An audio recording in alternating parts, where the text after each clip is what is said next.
The action of 26 April 1797 was a minor naval engagement during the French Revolutionary Wars in which a Spanish convoy of 2 frigates was trapped and defeated off the Spanish town of Conil de la Frontera by British ships of the Cadiz blockade. The British vessels, the ship of the line HMS Irresistible and the 5th-rate frigate HMS Emerald, were significantly more powerful than the Spanish frigates, which were on the last stage of a voyage carrying treasure from Havana, Cuba, to the Spanish fleet base of Cadiz. The British commander, Captain George Martin, succeeded in chasing the Spanish vessels into the rocky Conil Bay, where they surrendered after a brief engagement in which the Spanish suffered significantly higher casualties than the British. One of the Spanish ships, the Santa Elena, was subsequently wrecked on the shore, while the other, the Ninfa, was captured and later recommissioned into the Royal Navy. The treasure carried on board the frigates, however, had been removed by a Spanish fishing boat before the battle and so did not fall into British hands.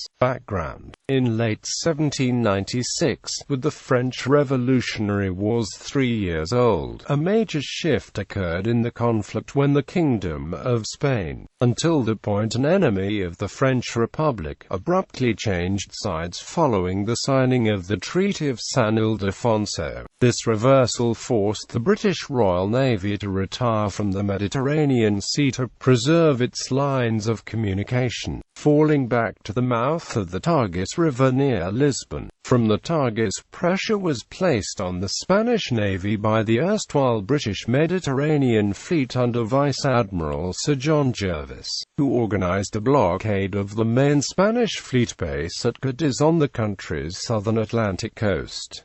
This resulted in the Battle of Cape St. Vincent on 14 February 1797, when Jervis inflicted a stinging defeat on the Spanish fleet. The surviving Spanish ships limped back to Cadiz after the battle, and to ensure that they could not sail again without risking a repeat action, Jervis arranged a close blockade of the ports of that. By April there were 21 British ships of the line and numerous frigates watching the Spanish fleet at anchor. The blockade of Cadiz was designed not only to contain the main Spanish fleet, but also to disrupt Spanish communications and transport. Cadiz was the principal port of southern Spain and thus an important destination for shipping from across the Spanish Empire. This included numerous so-called treasure ships, heavily armed warships that convoyed the gold and silver from the Spanish colonies in the Americas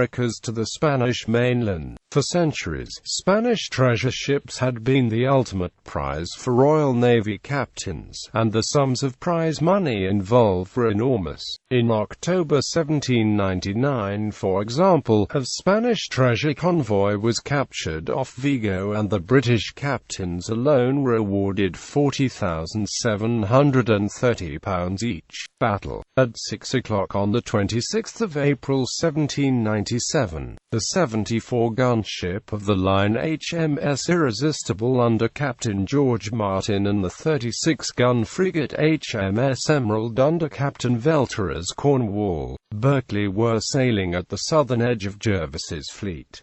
While cruising close to the Spanish coast, 2 unknown ships were sighted. Martin immediately ordered his ships to give chase and the strangers fled with Martin's vessels in pursuit. The new arrivals were 2 Spanish 34-gun frigates, the Santa Elena and Ninfa, bound to Cadiz from Havana with a cargo of silver specie. The captains of these Spanish ships had unwittingly sailed into the midst of the blockade fleet the previous night, but had had a fortunate encounter with a Spanish fishing vessel which had warned them of the danger. Acting quickly, the captains offloaded the treasure into the fishing boat with instructions to carry it safely into Cadiz. The Spanish captains, recognizing that they were outmatched by the larger British vessels, attempted to shelter in Conil Bay, a rocky stretch of coastline near the village of Conil de la Frontera to the north of Cape St. Trafalgar. At 14:30 they were discovered by Martin's ships, which had to carefully negotiate a large rock formation known as the Lago de Cape Rocha, which protected the head of the bay. With this obstacle successfully behind them, Irresistible and Emerald attacked the anchored Spanish frigates broadside to broadside. The action lasted an hour and a half, with the Spanish ships taking much the worst of the damage. At 1600, both battered Spanish vessels surrendered, although as the British ships launched boats to take possession of the prizes, a crew of Santa Elena hacked through the anchor cables and allowed the ship to drift onto the rocky shoreline, where they disembarked and escaped inland. Aftermath: Martin ordered Ninfa to be secured by his men and Santa Elena to be towed off the rocks with the intention of salvaging the vessel. The tow succeeded in freeing the wrecked ship, but she sank soon afterwards in the deeper water of Conil Bay. All of the treasure which the Spanish frigates had carried was subsequently safely transported into Cadiz by the fishing boat, whose secret cargo was not suspected by the British blockade forces.